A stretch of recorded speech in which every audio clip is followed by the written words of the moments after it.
Assalamualaikum warahmatullahi wabarakatuh. Selamat berjumpa kembali dengan channel kita, Al Khair Channel. Salam lestari, salam satu hobi, salam hijau mania. Sekarang dalam konten ini akan saya coba untuk mengupas tentang bagaimana caranya supaya burung yang kita sayangi menjadi jinak dan nurut. Karena kalau kita mempunyai burung yang jinak dan nurut serta bisa dilepas, itu membuat kebanggaan kita sendiri. Jadi bikin kebanggaan bagi kita sendiri. Jadi kalau mana kita sedang galau, kalau mana kita sedang malas ataupun kita tidak semangat, dengan kita bermain dengan burung yang nurut, yang jinak, yang kita sayangi, insya Allah hati kita akan menjadi bahagia, senang, dan pikiran akan menjadi semangat lagi, sehingga aktivitas yang kita jalani ini terus fokus berjalan lancar. Langkah pertama yang kita ambil adalah kita berusaha semaksimal mungkin, yaitu kita ambil atau kita beli burung. Kebetulan yang kita bahas kali ini adalah burung ciblek. Kita beli burung ciblek yang masih loloh, dan biasanya umur yang kita beli itu kurang lebih usianya sekitar 12-15 hari. Kita suapin, dan burungnya sekitar segini, sahabat hijau mania, sahabat Al Khair Channel, sekitar segini, usianya segini besarnya. Ini usianya kurang lebih 12-15 hari. Burung ciblek ini kemungkinan besar ini jantan. Nah, dari usia segini kita loloh, dan jangan sekali-kali kita taruh di dalam, kecuali malam ya. Kita taruh di luar. Kita taruh di luar yang rendah, supaya biar ada hilir mudik anak-anak atau hilir mudik kendaraan, itu biarkan saja. Kenapa begitu? Supaya nanti kalau besar, kalau dia sudah dewasa, dia tidak kaget. Ada hilir mudik anak, ada hilir mudik kendaraan, dia tidak kaget. Jadi dari mulai usia segini kita biasakan taruh di luar, terus sampai usia sekitar usia sebulan. Dalam usia sebulan itu burung mulai bisa makan sendiri, mulai belajar bunyi. Dari situ pelan-pelan cara-cara untuk menjinakkannya kita pakai, yaitu dengan cara kita kasih makan dengan tangan kita, disodorkan dengan tangan kita. Walaupun burung-burung itu udah bisa makan, tetap kita sodorkan pelan-pelan, dan sebisa mungkin burung kita keluarkan. Kita pelan-pelan kita kasih makan dari jarak dekat terus jauh-jauh, sampai akhirnya burung tersebut, kalau kita sodorkan makanan, itu akan mengejar ke tangan kita. Kalau bisa itu setiap 2 jam sekali kita kasih jangkrik 2 atau 3. Nah, nanti lama-kelamaan burung itu akan nguber ke kita. Kalau ada kita, dia minta makan, kita kasih lagi. Kalau ada kita, nanti dia minta makan. Terus sampai akhirnya burung itu bisa terbang. Nah, kalau burung itu sudah bisa terbang,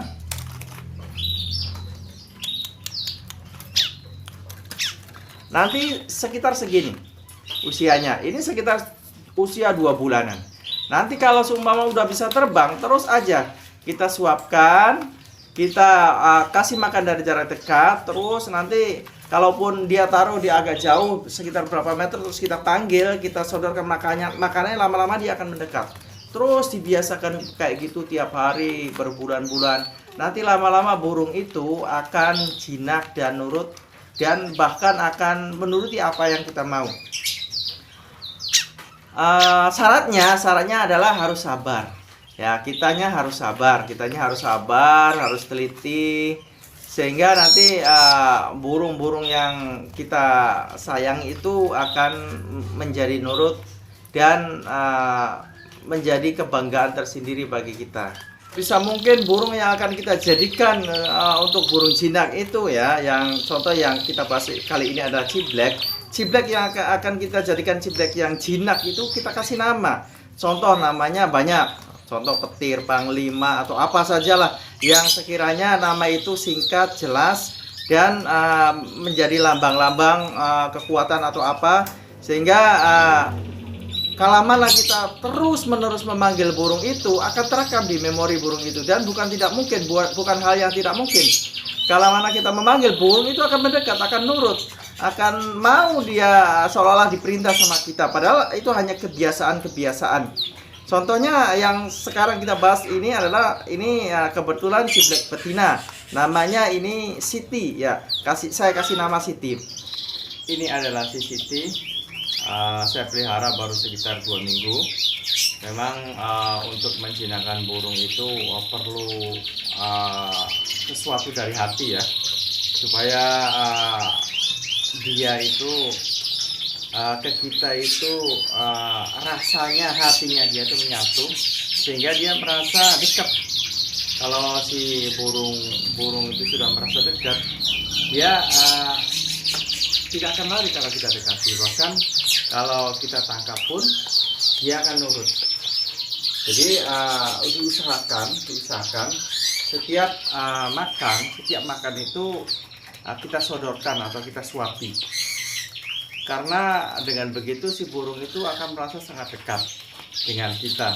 Jadi diusahakan setiap makan disodorkan. Kalaupun dia jangkrik, kebiasaan jangkrik, jangan banyak-banyak, 1 atau 2. Nanti berapa jam kemudian kita sodorkan lagi. Memang resikonya itu dia nanti susah untuk makan sendiri di kandang. Tapi kalau sudah besar dia pasti bisa makan sendiri. Kalau usianya sudah di atas 3 bulan, ini usianya baru sekitar 2 bulan. Tapi sudah menunjukkan tanda-tanda bahwa burung ini jinak. Jadi ini masih dalam proses. Tapi udah sekitar 75% burung ini sudah jinak. Sehingga bisa bikin buat hiburan kalau mana kita sedang malas atau kurang semangat untuk ngurus ternak kita. Nah, ini sebagai penyemangatnya, karena ini saya bilang tadi sebagai hiburan. Maka dari itu tip-tip yang saya berikan adalah usahakan kita suapi burung itu walaupun dia 1 atau 2. Nanti beberapa jam lagi kita sodorkan lagi. Ini lihat, ini burung